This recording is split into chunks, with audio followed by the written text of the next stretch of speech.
Pero para hablar en este caso de la colonización de América es importante hablar de los viajes exploradores de los portugueses que se van a producir entre el siglo XV y el siglo XVI, teniendo como uno de los personajes más importantes a el denominado Enrique el Navegante. ¿Ya?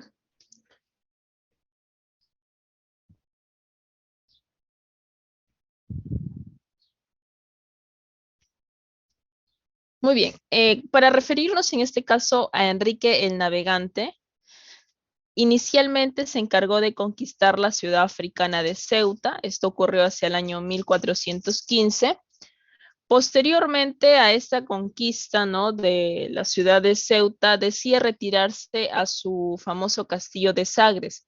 He ahí que en la soledad del castillo de Sagres, opta o toma en este caso la decisión de formar una academia, una de las primeras academias, dicho sea de paso, que se va a crear en cuanto a materia náutica, pues, ¿no? ¿De qué se iba a encargar esta academia? Es muy sabido en este caso que se iba a encargar de formar a marinos, a exploradores, con la finalidad de que se aventuren, de que inicien viajes exploradores para conquistar o encontrar nuevas tierras, nuevas rutas comerciales. ¿Ya?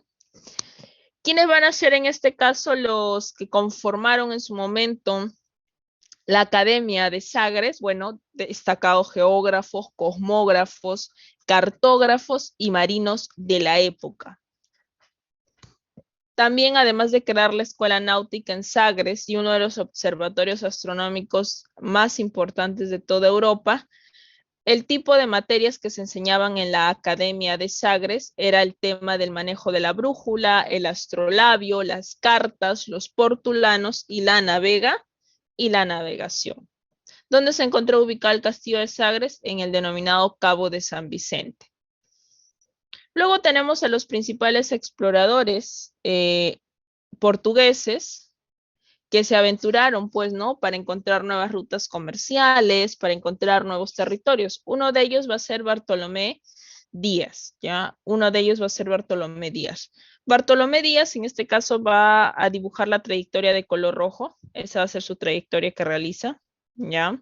Sale del puerto de Lisboa, ubicado en Portugal, claro está. Si ustedes se dan cuenta por la ruta que nosotros podemos apreciar ahí de color rojo, este personaje en su viaje intentó solo ir bordeando la costa, no alejarse tanto de la costa por un motivo esencialmente, en realidad dos. Recién se estaba saliendo, se estaba desligando hasta cierto punto de lo que nos había dejado la Edad Media, ya de lo que había dejado la Edad Media, y había pues en torno a los océanos, a los mares, ¿no? Una serie de leyendas, de mitos, como por ejemplo de que en esta zona, ¿no?, del Océano Atlántico habitaban grandes monstruos que destruían a los barcos, se comían a la tripulación, como también existía otro mito, que pasando las columnas de Hércules, había una especie de una gran catarata que no se sabía a dónde llegaba, pues, ¿no? Entonces, producto de ese temor, los primeros viajes que se van a iniciar, como fue el caso de Bartolomé Díaz, eran viajes que solo iban denotando, solo iban bordeando las costas. En este caso, bordeaban las costas occidentales de África, ¿no? Ahora, en esta primera ruta, en esta primera travesía, él llega a encontrar el denominado Cabo Tormentoso, ¿ya? Llega a encontrar el denominado Cabo Tormentoso, ¿correcto? Pero cuando él retorna a Lisboa e informa de lo que había encontrado y hasta el punto donde había llegado, pues el rey de ese entonces le sugiere que cambie el nombre, porque ningún navegante en su sano juicio en ese entonces, en esa época, se iba a aventurar a visitar o a intentar recorrer una ruta que lleva por nombre, pues, Cabo Tormentoso. Entonces, por eso es que le cambian el nombre a Cabo de la Buena Esperanza, ¿ya? Luego tenemos a Vasco de Gama. Este personaje sí, a diferencia de Bartolomé Díaz, ya no bordea el continente africano, por el contrario, traza otra ruta que le va a permitir prácticamente completar todo lo que corresponde al continente africano. Llega a las regiones de Calicut y Goa. En esta zona de Goa y Calicut, ¿no? Conocidas como las Indias Orientales en este caso, ¿qué elemento, qué producto se cotizaba muy bien en Europa? A ver si se acuerdan. Cultura general. Por ello, justamente el afán, ¿no?, de los portugueses de buscar nuevas rutas comerciales. Las especias. Las denominadas especias, así es, las denominadas especias, muy cotizadas en el mercado europeo. Tal es el caso que se llegaba a pagar pues sumas totalmente exorbitantes para poder acceder a ellas. ¿Por qué se pagan sumas exorbitantes? Porque su traslado o su desplazamiento exigía de una serie de pagos, pues no, puertos, también que esta mercadería pues tenía que llegar por una especie de transbordo. Entonces eso hacía que las especies sean un producto muy caro, ya muy caro. Pero cuando Vasco da Gama llega hasta la zona de Calicut, posteriormente a Goa, se da cuenta pues de que en realidad ya había encontrado otra ruta muy importante para el desplazamiento de de esta materia prima. ¿Ya? Entonces fue un hallazgo totalmente interesante el realizado por Vasco da Gama. Luego tenemos a Pedro Álvarez de Cabral, también sale del puerto de Lisboa, pero ligeramente hace una variación en su travesía, llegando en este caso a las costas orientales de América, lo que hoy nosotros conocemos como Brasil, ¿no? No estuvo por mucho tiempo ahí Pedro Álvarez Cabral, pero sí se dio cuenta pues de los indígenas que habitaban esa zona, ¿no? Posteriormente a ello retoma su travesía para llegar también hasta el al Cabo de la Buena Esperanza, ¿ya?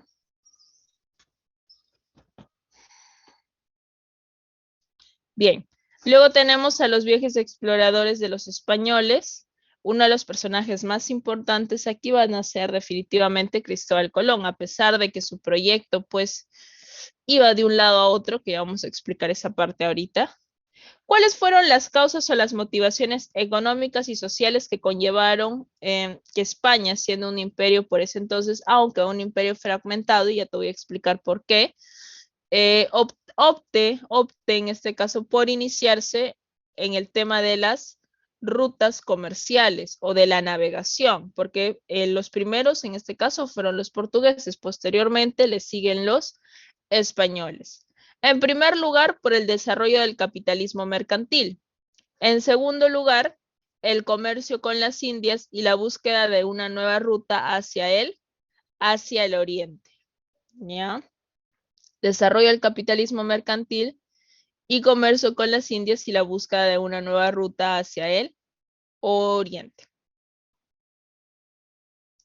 ¿Cuáles fueron las causas científicas y culturales? En primer lugar, los avances científicos aplicados a la navegación en ese entonces y también las nuevas ideas de la época que impulsaron el afán del nuevo conocimiento. E inclusive, cuando Cristóbal Colón llega a esta zona, la cual ellos denominaron tierra firme, va a haber un choque cultural bastante interesante. Y digo bastante interesante porque ellos consideraban los europeos que eran los únicos civilizados, ¿no? Ellos se consideraban pues una raza sumamente superior. Pero cuando Colón llega a conocer esta población indígena, fueron tratados pues como personas que vivían en estado de barbarie, no eran considerados humanos. Entonces, eh, ese conocimiento va a producir un choque cultural en realidad, no solo en España, en toda Europa, ¿ya? Y ahora sí llegamos a los viajes de nuestro amigo Cristóbal Colón. Es muy interesante cómo el proyecto de Cristóbal Colón en realidad fue llevado a varios imperios de ese entonces, pero ninguno en este caso se interesó por decirle, sí, está bien, yo te voy a apoyar, ¿no? Me parece interesante tu idea que tienes de navegación, ¿por qué no apoyarte? Pero cuando llega a manos de los españoles, en un primer momento también le dijeron, deja tu proyecto, porque les explicó también en qué consistía y qué era lo que se necesitaba para poder emprender dicha travesía. Le dijeron, nosotros te vamos a llamar, ¿no? Pero ya les había explicado definitivamente el proyecto. Y eso tiene un motivo porque los reyes católicos en ese entonces no estaban tan enfocados o no tenían como meta principal buscar nuevos territorios. Y digo, no estaba en sus planes porque ellos en ese entonces iniciaron una famosa guerra de reconquista. Debes acordarte que hacia el año 711 la península ibérica va a ser invadida por qué población, a ver si te acuerdas. ¿Te acuerdas por qué población va a ser invadida? Por los moros, por los moros. Entonces ellos se quedaron desde el 711 hasta 1492, año, o en este caso sí, fecha en la cual los reyes católicos deciden pues poner orden en casa, ¿no? Y expulsar de manera definitiva a los moros de sus territorios. Como la guerra de reconquista fue muy beneficiosa y victoriosa para los españoles, deciden llamar a Cristóbal Colón y decirle, está bien, nosotros vamos a apoyar para que puedas emprender este viaje de navegación que nos estás proponiendo, ¿no? Llegar en este caso a las Indias, pero no por el lado oriental, sino por el lado occidental. Lo que no tenían en cuenta era que iban a encontrar un nuevo continente. Pero para ello se necesitaba firmar un documento importante, que es la capitulación de la Santa Fe, firmado el 17 de abril de 1492, mediante el cual le otorgan, en este caso a Cristóbal Colón, el título vitalicio de almirante de la expedición, virrey y gobernador general y el 10% de las riquezas. En su primer viaje de Cristóbal Colón se va a dar inicio en el puerto Palos de la Frontera, un 3 de agosto de 1492, viaje en el cual va a estar acompañado de 3 embarcaciones, 2 carabelas y una nao, ya 2 carabelas y una nao, con una tripulación de 150 hombres. En este primer viaje de Cristóbal Colón, los expedicionarios, al haber pasado aproximadamente un poco más de 3 meses ya en medio del mar, solo observando mar, hizo pues que los expedicionarios, las huestes que acompañaban a Cristóbal Colón, empiecen a desesperarse. Producto de la desesperación, que también se iban acabando los alimentos, se le amotinaron a Cristóbal Colón y estuvieron a punto de asesinarlo. Si no es porque un 12 de octubre de 1492 avisoran tierra a la vista, Cristóbal Colón probablemente ni siquiera hubiera terminado su primer viaje, ¿ya? Es por ello que Cristóbal Colón le coloca el nombre a la isla de Guananí de San Salvador, porque en realidad fue una total salvación para Colón. Si no, pues hubiera sido asesinado por sus expedicionarios. En este primer viaje también va a encontrar a la isla de Cuba y Haití, Cuba, que por ese entonces pasó a denominarse Juana en honor a una de las hijas de los reyes católicos, que posteriormente se convertirá en Juana la Loca, y Haití, que va a recibir el nombre de la Española, donde dicho sea de paso se va a fundar el primer poblado español, denominado la Isabela. Este primer viaje llega a su fin cuando un 15 de marzo de 1493 deciden retornar a España llevando consigo algunas evidencias de lo que hasta ese momento habían encontrado. El segundo viaje de Cristóbal Colón, como tal, parte de Cádiz el 25 de septiembre de 1493, desembarca en la isla de Puerto Rico y este segundo viaje tiene como objetivo explorar, colonizar y predicar la fe católica. Aquí va a estar acompañado ya de 17 naves y una tripulación de 1,500 hombres. Y en este segundo viaje se descubren las Islas Guadalupe, Puerto Rico, Jamaica y llegan a la Española, donde ya se encontraba asentado el primer poblado español, que en este caso era la Isabela, y llegan aquí esperando encontrar el famoso Fortín Navidad que habían dejado con algunos expedicionarios cuando en el primer viaje deciden retornar a España para enviar y presentar las evidencias de lo que hasta ese momento habían encontrado, pues lo encuentran totalmente destruido este famoso Fortín Navidad, porque habían sido atacados por los indígenas de la zona. Esto justamente va a hacer que retornen a Cádiz. Y en el tercer viaje de Cristóbal Colón, que parten del puerto de Sanlúcar de Barrameda, con 6 barcos, 600 hombres, recorren la isla de Puerto Santo, la isla Trinidad, llegan hasta las inmediaciones del Golfo de Paria y la desembocadura del río Orinoco, deciden retornar a la Española porque ahí se estaba gestando toda una rebelión. ¿Por qué? Porque tanto españoles como indígenas se encontraban en contra de que se cambie la ubicación de la ciudad. ¿Quién había estado propiciando este cambio en cuanto a la ubicación de la ciudad? Los hermanos de Colón. Producto de ello, y que también se enteraron en España de lo sucedido en esta región, deciden enviar a un gobernador para que ponga orden. Este gobernador va a ser Francisco de Bobadilla, que toma cartas en el asunto y decide enviar en calidad de presos a los hermanos de Colón. Producto de ello, Colón va a tener que terminar este tercer viaje y retornar a España para ver la situación de sus hermanos. Y en el cuarto viaje, luego de haber logrado, ¿no?, sacar de prisión a sus hermanos, sale de Cádiz junto con Cristóbal y Hernando Colón y explora las islas Martinica, Honduras, hasta el Istmo de Panamá, las Antillas Mayores, de las cuales va a conocer Pequeño Caimán, y regresa a Sanlúcar de Barrameda. Se habla de un posible quinto viaje, jamás llegó a producirse porque cuando llega Colón se enteró de la muerte de la reina Isabel y era una de las cuales más lo apoyaba en cuanto a los viajes. Y también años después fallece él, pues, ¿no? Le llega la muerte y ya no se pudo realizar. Pero lo que sí quedó constatado es que ellos pensaban que habían encontrado las Indias orientales, ¿no? Por ello es que utilizaron el término de indios, indígenas de las Indias, pues, ¿no? Pero era un término bastante erróneo, equivocado. Que pasado inclusive la muerte de Colón, recién se llegan a enterar de que habían encontrado un nuevo continente, América, pues, ¿no?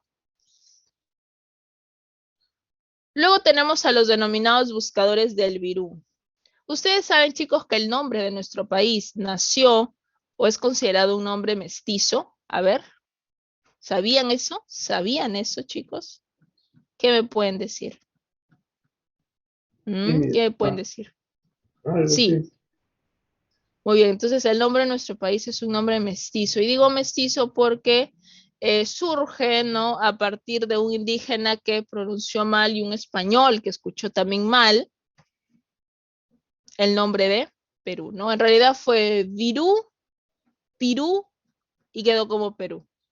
Ya entre el año 1513 y 1523 se hablaba de un famoso reino, de un famoso señorío Virú, en los cuales o en el cual abundaba el oro y la plata. Inclusive se habla de ciudades revestidas, hechas de oro, ¿no? Y por ahí aparece la famosa leyenda del Dorado, el Paititi, el Dabaibe, que al parecer harían referencia al, a los incas, pues, ¿no?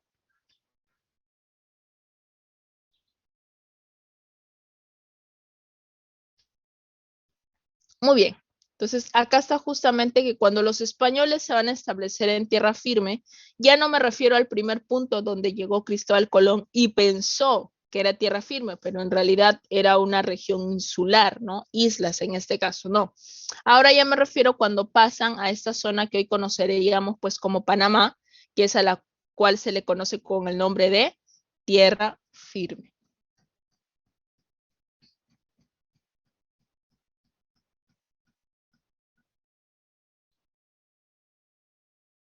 Aquí está. Virú, Pirú, Perú. ¿Ya? ¿Quiénes fueron los buscadores del señorío Virú? Vasco Núñez de Balboa, Francisco de Becerra, Gaspar de Morales, Pascual de Andagoya y Francisco Pizarro. Vasco Núñez de Balboa en este caso buscaba el denominado Dabaibe. Ya, buscaba el denominado Dabaibe. Ahora, Vasco Núñez de Balboa tenía a su cargo la denominada Expedición de la Mar del Sur, que había sido encargada por el gobernador de Tierra Firme. ¿Quién era el gobernador de Tierra Firme por ese entonces? El famoso Pedro Arias Dávila, o más conocido como Pedrarias, ¿no? Cuando emprende, sale desde Panamá, Vasco Núñez de Balboa, llega a los territorios del cacique Comagre, y los expedicionarios que acompañaban a Vasco Núñez de Balboa, al observar las perlas y algunos elementos de lujo que habían en los territorios del cacique Comagre, empezaron a pelearse por ellos, ¿no? Para lo cual intervino Panquiaco. Panquiaco, en este caso, el hijo del cacique Comagre, dice, pero ¿por qué pelean entre ustedes por un poco de perlas, ¿no? De oro. Si más hacia el lado sur existe un señorío en el cual esto abunda. Entonces, ahí los españoles prestan atención a la intervención que hizo Panquiaco y deciden continuar con su viaje, continuar con su recorrido. Y otro personaje que también les reafirma, les reconfirma lo que ya Panquiaco les había dicho es el cacique Tumaco. El cacique Tumaco les muestra una figura, una estatuilla, le vamos a llamar de hecha en barro, de un animalito que habría sido pues una oveja, ¿no? Indicando que ese era el tipo de animal que se utilizaba en este denominado señorío. Aquí en este primer viaje de Vasco Núñez de Balboa, Francisco Pizarro participa como lugarteniente, ¿ya? Y algo muy interesante que quiero que sepas es que Vasco Núñez de Balboa va a tener que interrumpir su recorrido porque en Panamá, el gobernador de Panamá, Pedro Arias, le indica que debe retornar a Panamá. Cuando este retorna a Panamá, fue asesinado por Pedro Arias, a pesar de que Vasco Núñez de Balboa se encontraba casado con una de las hijas de Pedrarias, ¿ya? ¿Y quién va a retomar en este caso la expedición de la Jornada del Mar del Sur? Lo va a continuar Francisco de Becerra. Francisco de Becerra, que también había llegado con Pedrarias en agosto de 1514 a Panamá. Fue quien va a recibir el mando de la Jornada del Mar del Sur a la muerte de Vasco Núñez de Balboa. Francisco de Becerra va a encontrar uno de los caminos más cortos entre el Atlántico y el Pacífico. Y también va a recibir noticias del señorío Virú y su misterioso cacique, que en otras palabras vendría a ser pues el Inca, ¿no?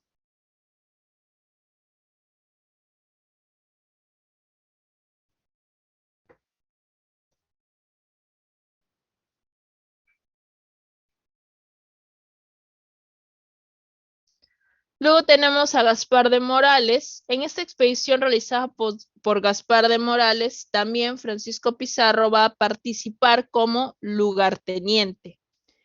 Llegó junto con Pedrarias, que era su primo, y descubrió, pues en este caso, los señoríos de Tutibra y de Tunaca, pasando por el famoso archipiélago de Terarequi, donde se encuentra la famosa isla de las Perlas. También tenemos a Pascual de Andagoya, ya que pasó a las Indias en 1514, junto también con Pedrarias. En 1522, Pascual de Andagoya es regidor de Panamá. En 1523 va a ser visitador general de Indias en Castilla de Oro.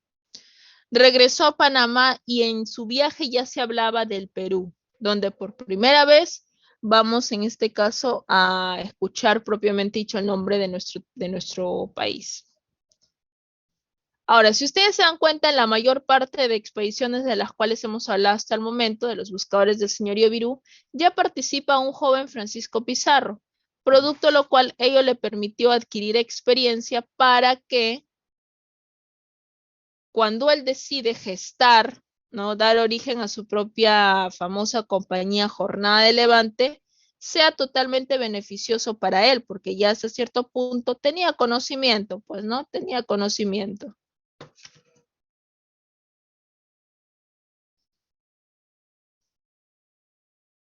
Las posibles causas de la invasión: la búsqueda de metales preciosos, ¿no? El afán bullonista de los españoles, ¿no? De la acumulación, también la expansión del poderío de la monarquía española, la necesidad de establecer una relación de carácter feudal entre América y España, la resistencia y resentimiento de pueblos invadidos por los incas, lo cual sí fue un factor determinante para que los españoles puedan llegar inclusive hasta Cajamarca y enfrentarse a los incas.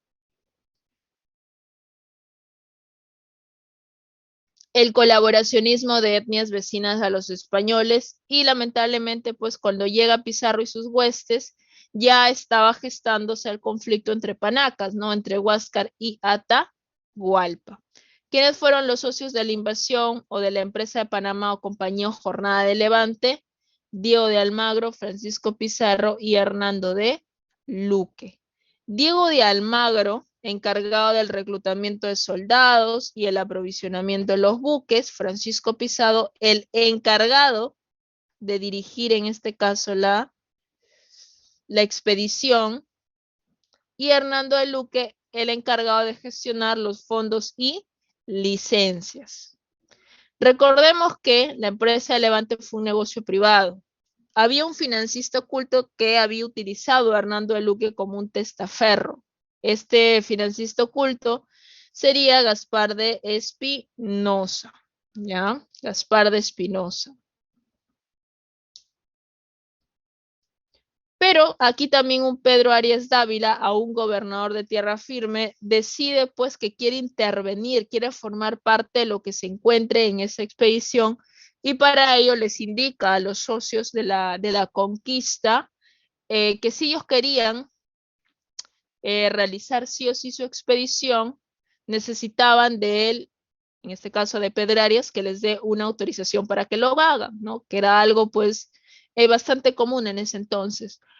Pero le dijo, yo les doy la autorización, pero a cambio de eso ustedes me tienen que dar la cuarta parte de los beneficios que logren en su travesía, para lo cual accedieron. Son 3 los viajes de Pizarro. El primer viaje de exploración, el segundo viaje de descubrimiento y el tercer viaje de la invasión. En el primer viaje de exploración, que se va a producir en 1524, en el cual parten desde Panamá, Francisco Pizarro va a estar acompañado por 112 hombres y a bordo de 2 navíos, el Santiago y el San Cristóbal. En cuanto al itinerario o la ruta realizada, va a ser la siguiente: Islas Taboga, Islas Las Perlas, Puerto Piñas, que fue uno de los primeros puertos descubiertos, Puerto del Hambre, porque muchos hispanos, muchos españoles mueren aquí en esta región, Puerto de la Candelaria y llegan al Fortín del Cacique Las Piedras. Aquí en el Fortín del Cacique Las Piedras ocurre algo importante. Para este entonces, o en el contexto de que Pizarro llega al Fortín del Cacique Las Piedras, Almagro había retornado, ¿ya? Almagro había retornado a Panamá para buscar más hombres, provisiones, etc. En ese contexto, Pizarro llega al Fortín del Cacique Las Piedras con la finalidad de poder descansar junto con sus hombres. ¿Y saben qué sucede? Lo siguiente. Van a ser atacados por los indígenas de la zona. Tal es el caso que hieren a Pizarro, y ¿qué hacen sus hombres? Se lo llevan hasta uno de los barcos, ¿no? Hasta uno de los navíos. Lo llevan y ya estaban emprendiendo el regreso a Panamá producto de este incidente y Pizarro pues reacciona, ¿no? Vuelve en sí y dice, no, ¿qué están haciendo? Nosotros no podemos regresar a Panamá. Y hacen en este caso lo que sí va a permitir Pizarro es que si bien no regresan a Panamá, pero tampoco podían regresar a donde habían sido atacados. Y van a quedar estacionados en el puerto de Chochama. Lamentablemente Almagro no sabía de esto. Y Almagro llega al Fortín del Cacique Las Piedras y también va a ser atacado por los indígenas de esta región. Y es en ese viaje cuando Almagro pierde uno de sus ojos. Cuando se encuentran, Pizarro y Almagro cuentan lo sucedido. Pizarro se da cuenta que su amigo Almagro había perdido un ojo, toman venganza, retornan al Fortín del Cacique de Las Piedras y lo incendian totalmente. Posteriormente pasó a llamarse Puerto Quemado. Ahora, ese primer viaje llega a su fin cuando los hispanos llegaron hasta la desembocadura del río San Juan en Colombia. A partir de acá, Almagro se llama Almagro el Tuerto. El segundo viaje de Pizarro es un viaje de descubrimiento que se produce en 1526 y salen desde Chochama, Río San Juan, recorren la bahía de San Mateo, Atacames, la isla del Gallo, Isla Gorgona, Puerto Viejo, Tumbes, y van a llegar hasta las inmediaciones del río Santa, aquí en Ancash. Lo más interesante de este segundo viaje va a ser justamente la división de la expedición. Almagro vuelve a Panamá para lograr más provisiones y más hombres. Bartolomé Ruiz, en este caso, es uno de los primeros en cruzar la línea ecuatorial de norte a sur y captura una balsa de indios tadianes, Felipillo, Martinillo y Fernandillo. Pizarro llega a explorar ya tierras ecuatorianas y es en este contexto en el cual Almagro retorna a Panamá cuando se produce el incidente de la Madeja. Uno de los expedicionarios decide enviar una inscripción, ¿no? Algunos le llaman la copla, pero al fin y al cabo inscripción, que decía lo siguiente: pues señor gobernador, miradlo bien por entero. Allá va el recogedor y aquí queda el carnicero. ¿Quién era el recogedor? Era Almagro. ¿Quién era el carnicero? Era Pizarro en este caso, ¿no? Entonces, este mensaje fue colocado en un ovillo. Ovillo, que dicho sea de paso, llegó a manos de la esposa del gobernador de Tierra Firme, que por ese entonces ya no era Pedrarias, el gobernador de Tierra Firme, sino quién era Pedro de los Ríos. ¿Qué hizo Pedro de los Ríos al ver este mensaje, no? Que era un llamado de auxilio por parte de los expedicionarios de Pizarro.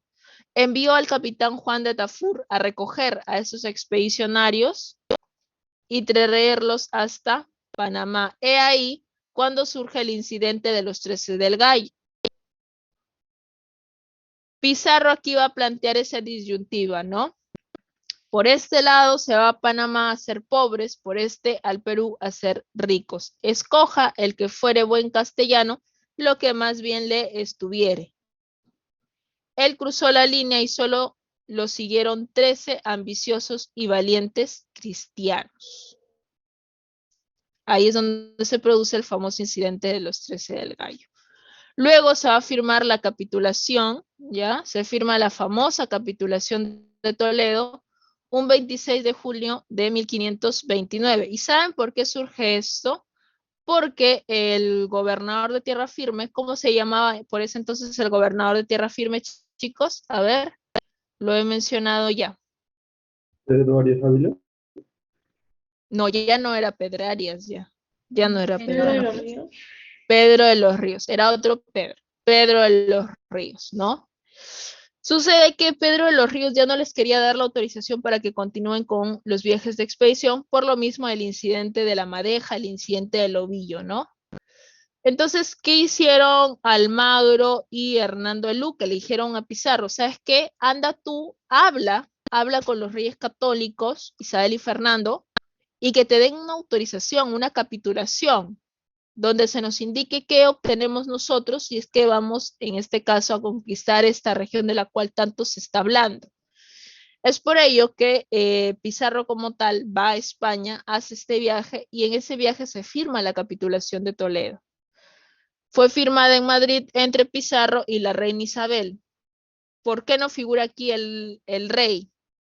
En este caso, porque se encontraba ausente. Mediante esta capitulación autoriza el tercer viaje de Pizarro al Tahuantinsuyo con la bendición de la iglesia, el requerimiento. También establece que la corona española se reservaba el quinto real por todo aquello que se llegara a descubrir. A Francisco Pizarro se le nombra adelantado gobernador, capitán general y alguacil mayor de la Nueva Castilla, que iba a ser su gobernación. También se le fija un sueldo anual. A Diego de Almagro nada más se le nombró alcalde de Tumbes y capitán mayor, se le da el título de hidalgo, también va a tener un sueldo anual. A Hernando de Luque se le otorgó el obispado de Tumbes y el cargo de protector de indios con un sueldo de 1000 ducados anuales. Y a los 13 de la fama o los 13 de la Isla del Gallo se le concede el título de Hidalgo del Solar Conocido. Y a aquellos que ya tuviesen ese título de Hidalgo del Solar Conocido se le daba el título de Caballero de la Espuela Dorada. A Pedro de Candia se le nombró artillero mayor y a Bartolomé Ruiz se le nombró piloto mayor de la Mar del Sur, que van a ser dos personajes muy importantes en estas expediciones. Cuando Pizarro termina de firmar esta capitulación, decide darse un descanso y viajar a su natal Trujillo de Extremadura. Y es ahí donde se reúne con sus hermanos y les comenta, pues, ¿no? De este último viaje que va a realizar y que necesitaba el apoyo de ellos. Lamentablemente, cuando Pizarro retorna ya para su tercer viaje a Panamá y los demás expedicionarios, sobre todo Almagro, se da cuenta que venía junto con sus hermanos y lo que se le había dado en la capitulación de Toledo, pues estalla, ¿no? Y dice, claro, como han traído a los hermanos, por eso a mí me ha tocado tampoco. He ahí donde se inicia el enfrentamiento entre Almagro y Pizarro. Y así se va a producir el tercer y último viaje. Salen desde Panamá un 20 de enero de 1531 y es el viaje ya de la invasión. Llegan a la isla Puná, Golfo de Guayaquil, fueron invitados por el cacique Tumbalá y en Tumbes los hispanos, o en este caso españoles, van a ser atacados por el cacique Chilimaza. Un 25 de mayo de 1532, Pizarro funda la primera ciudad aquí en el Perú, que sería la ciudad de San Miguel de Piura. Lo que vinieron días después fue saqueo, muerte, destrucción de pueblos, ayuda de algunas etnias que se encontraban en contra de los incas, como los cañaris, chachapoyas y tayanes. Los sucesos de Cajamarca, bueno, entre el 15 y el 16 de noviembre se va a producir la famosa entrevista de Cajamarca. Hernando de Soto, al mando de 20 jinetes, fue el encargado de invitar a Atahualpa a una cena y el 16 de noviembre sería en este caso la entrevista. La captura de Atahualpa se va a realizar ese mismo 16 de noviembre de 1532, luego de que el cura dominico Vicente de Valverde realice el requerimiento. He ahí cuando Atahualpa pues ofrece, ¿no? El famoso cuarto de rescate. Y un 26 de julio de 1533, Atahualpa en este caso sería ejecutado. ¿Ya? Sería ejecutado, ¿correcto? Muy bien, chicos. Entonces vámonos a la práctica. Vámonos a la práctica. Ahí las diapositivas las voy a colocar en la plataforma para que ustedes también lo revisen con mayor detenimiento porque hay algunos datos que sí van a tener que leer ahí en el PPT.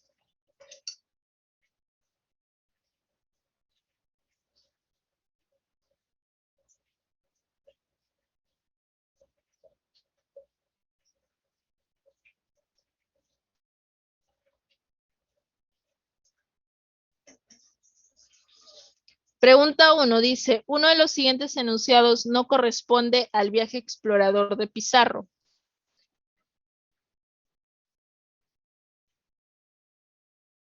¿Cuál será ahí la clave? Recorren las costas del puerto de Hambre. Los jinetes de a caballo componían la mayor cantidad de la tropa. Ya, correcto. Muy bien, 1 letra C. 2. La muerte de Huayna Cápac habría sido posterior al segundo viaje de Pizarro. Esta se produce en la yacta de Tumbes, Cajamarca, Guayaquil, Tumibamba o Quito.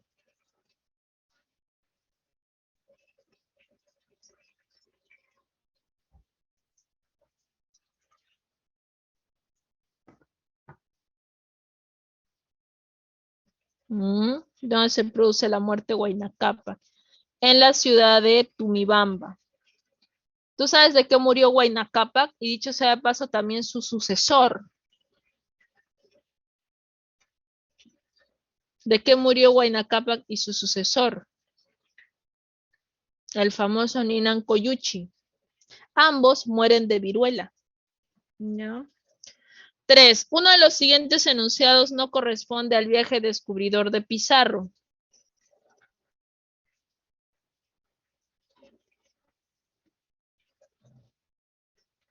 Pregunta 3, chicos, ¿cuál es la clave correcta ahí? ¿Ahí? Muy bien, así es, excelente. Son características de los denominados 13 del gallo, excepto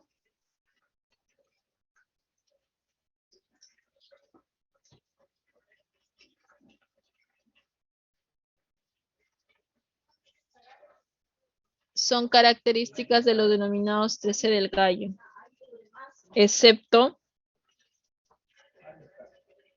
más de la mitad eran jóvenes de alfabeto.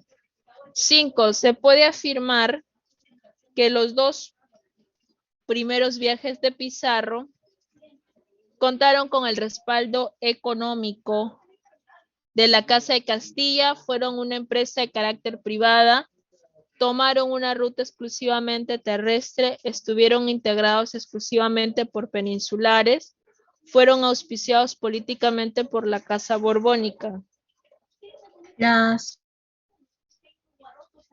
¿Cuál sería? La B. Muy bien, así es, fueron una empresa de carácter privado. Uno de los siguientes conquistadores no estuvo presente en la Isla del Gallo. Pedro de Candia, Diego de Almagro el Viejo, Pedro de Halcón, Nicolás de Rivera el Viejo, Alonso de Molina. A ver. ¿Quién no estuvo entonces? A ver. En la Isla del Gallo, ¿quién no estuvo ahí?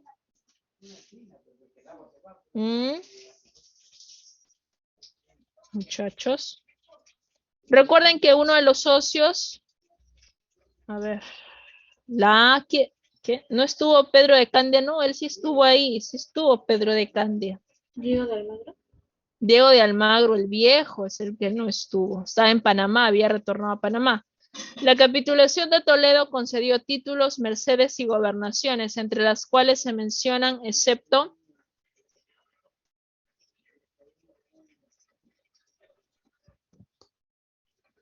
Gobernador de la Nueva Toledo. Muy bien, así es. El denominado viaje descubridor de Pizarro tuvo como punto máximo de llegada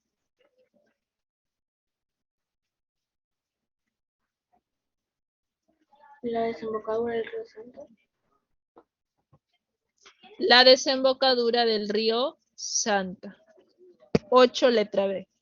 9. Cuando las huestes peninsulares arribaron al Valle del Chimor, ¿quién era el soberano local en estas tierras? Caja Simsim. ¿Cuál de los siguientes enunciados es correcto respecto a los viajes de Pizarro? Quisquis y Calcuchimac fueron caudillos de la dinastía quiteña. La primera ciudad española en el Perú se fundó a orilla del río Tumpis.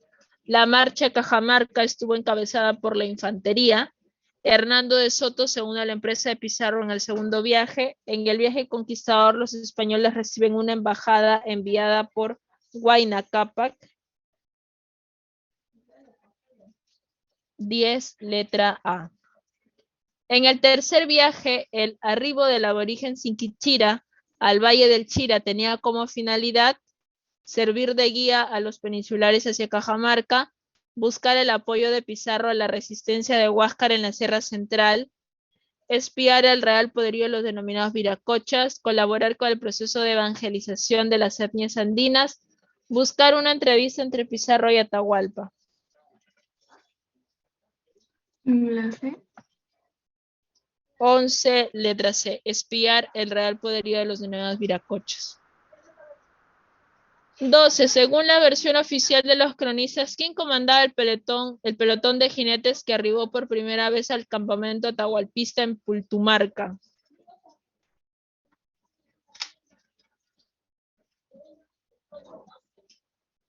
Doce, estamos en la 12. 12, letra E.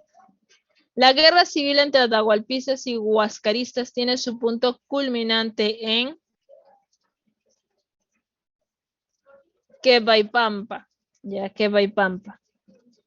14. La Nueva Valencia de la Mar del Sur hace mención a los dominios del cacique Chilimaza el lugar en donde se produce la captura de Atahualpa, la agreste geografía de la Sierra Piurana, el límite máximo al Tahuantinsuyo por el norte, los territorios liberteños dominados por el Chimucápac.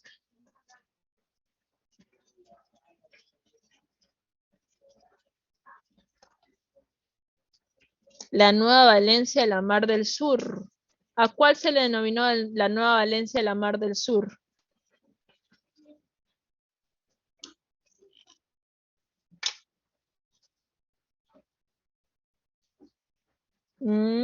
A ver, los escucho.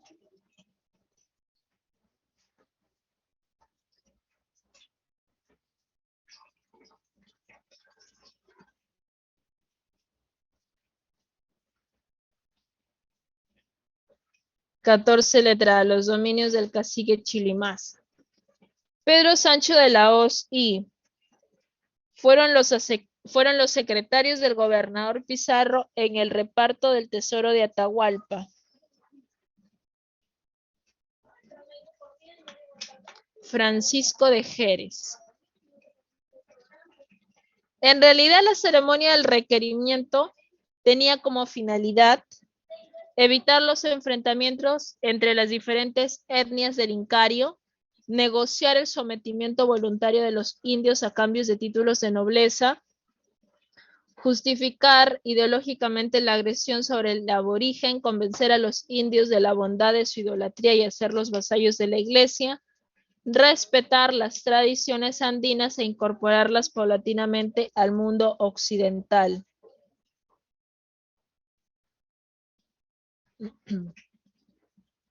La B, negociar. No, ellos no iban a negociar. Estaban justificando ideológicamente la agresión sobre el aborigen. 17. La muerte de Toparpa en la Sierra Central le fue atribuida pérfidamente a Calcuchimac. La capitulación de Toledo establece la creación de una de las siguientes gobernaciones: Nueva Andalucía, Nueva España, Castilla del Oro, Nueva Castilla o Nueva Toledo.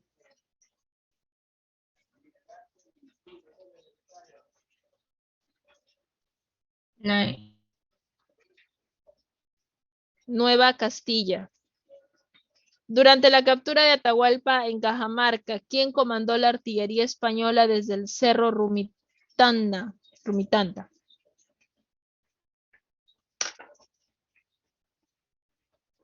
Gonzalo Pizarro. ¿A qué nación del Tahuantinsuyo pertenecía Felipillo, el aborigen utilizado como intérprete por los invasores?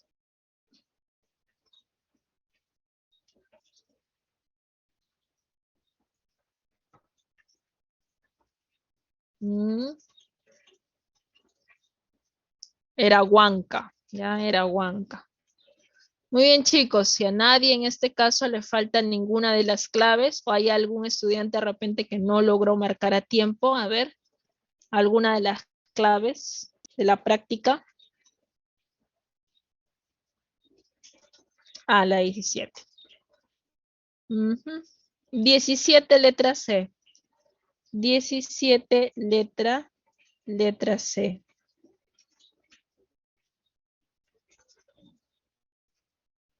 ¿Nadie más?